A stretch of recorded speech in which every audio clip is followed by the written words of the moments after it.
ماہ رمضان میں parking mafia پر control ضروری۔ مصروف بازاروں کے قریب کھلے مقامات اور گلیوں میں بھی پارکنگ کی فیس وصولی۔ دونوں شہروں حیدرآباد و سکندرآباد کے سرکردہ بازاروں اور تجارتی علاقوں میں ماہ رمضان المبارک کے دوران گہما گہمی میں پارکنگ مافیا پر کنٹرول کو یقینی بنایا جانا چاہیے، کیونکہ ماہ رمضان المبارک کے دوران پران شہر کے علاوہ نئے شہر کے کئی علاقوں میں پارکنگ مافیا کی سرگرمیاں عروج پر پہنچ جاتی ہے، اور ان سرگرمیوں کو روکنے کے کوئی اقدامات نہ کیے جانے پر یہ مافیا تیزی سے فروغ پا رہا ہے اور اس کے پس پردہ افراد کے حوصلوں پہ اضافہ ہوتا جا رہا ہے۔ کہا جا رہا ہے کہ پارکنگ مافیا کو پس پردہ سیاسی تائید کے سبب ان کے خلاف کوئی کارروائی سے پولیس اور مجلس بلدیہ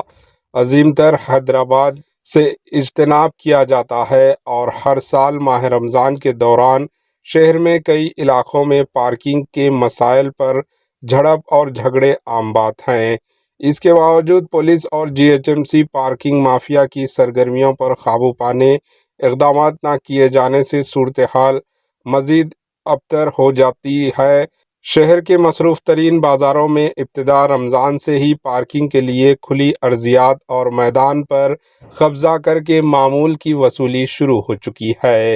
کئی اہم بازاروں سے قریب مقامات اور گلیوں میں بھی پارکنگ کی سہولت کے نام پر غیر مجاز پارکنگ فیس وصول کی جاتی ہے، اور بیشتر مقامات پر غیر قانونی پارکنگ کے لیے 100 تا 200 روپے بھی وصول کیے جا رہے ہیں، اور اس وصولی کی حد کا تعین نہیں ہے اور نہ اس کی کوئی رسید دی جاتی ہے۔ ان کے خلاف شکایت کی جا سکے اور دریافت کرنے پر کہا جا رہا ہے کہ انہیں متعلقہ کارپوریٹس یا رکن اسمبلی ایم ایل ایز نے پارکنگ فیس وصول کرنے کی اجازت دی ہے۔ حکومت اور محکمہ بلدی نظم و نسق سے شہر میں فری پارکنگ کی اجازت ہے، اور سرکاری احکام جاری کر کے پارکنگ فیس کی وصولی پر مشورات اطمینان عائد کیا جا چکا ہے، اور یہ واضح کیا جا چکا ہے کہ جن تجارتی اداروں سے پارکنگ سہولت فراہم نہیں کی جاتی، ان اداروں کے لائسنس منسوخ کر دیے جائیں گے،